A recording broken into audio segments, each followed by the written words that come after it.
Hey guys, welcome back to Auto Repair, guys. Our mission here at the garage is to save you guys as much money as we can. That's why we make these absolutely free videos, guys. Let's go ahead and start on it now.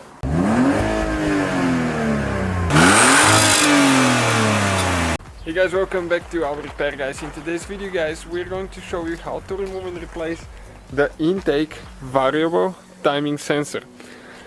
This is the VVT sensor, known as the VVT because it's on the you can see right here on the camshaft, the intake camshaft, and this is the one that is responsible for the clutches, for the angles of the valves and all that stuff.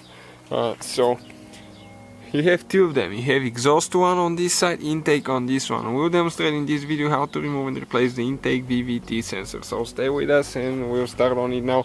More than 200 videos, guys, will be coming on the car, and we already uploaded probably over 100 on the channel. So make sure you subscribe. If you need anything, just let us know, and we'll try to make a video and help you as much as we can.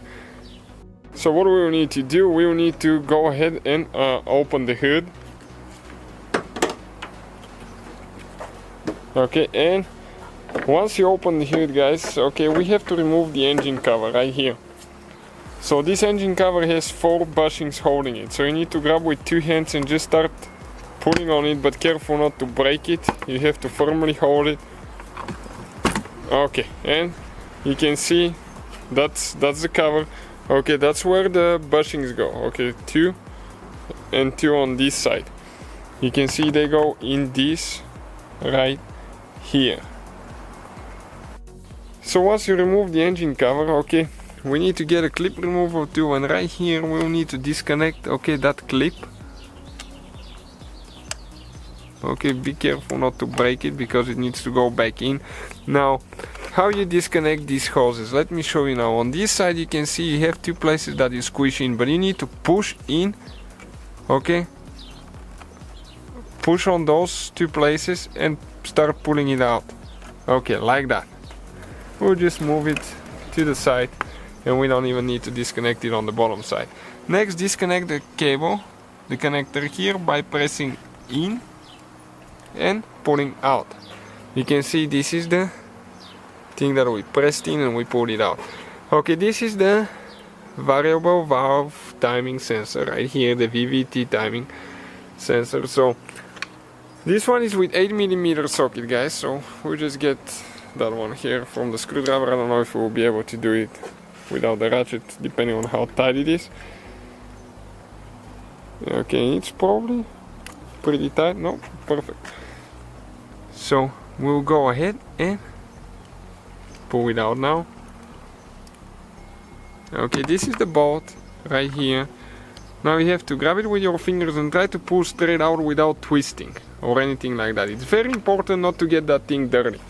If you're removing it for some reason, okay, if dust gets here, it might mess it up and not function good anymore. You have to make sure that the hose is clean, everything's good, and we'll get our new one, okay, and all you have to do, just push it in, okay, it locks in place, you can hear the click, install the bolt. The exhaust one is even easier because you don't need to disconnect any hoses or anything like that. So get that bolt tight now. Push the connector in.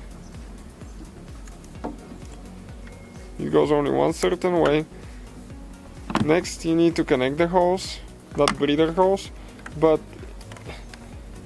we're going to push it here in, okay. Perfect, you can hear the click, everything's good. So that's how you do it, guys. All you have to do, put the engine cover back on. That's easy. Thank you for watching.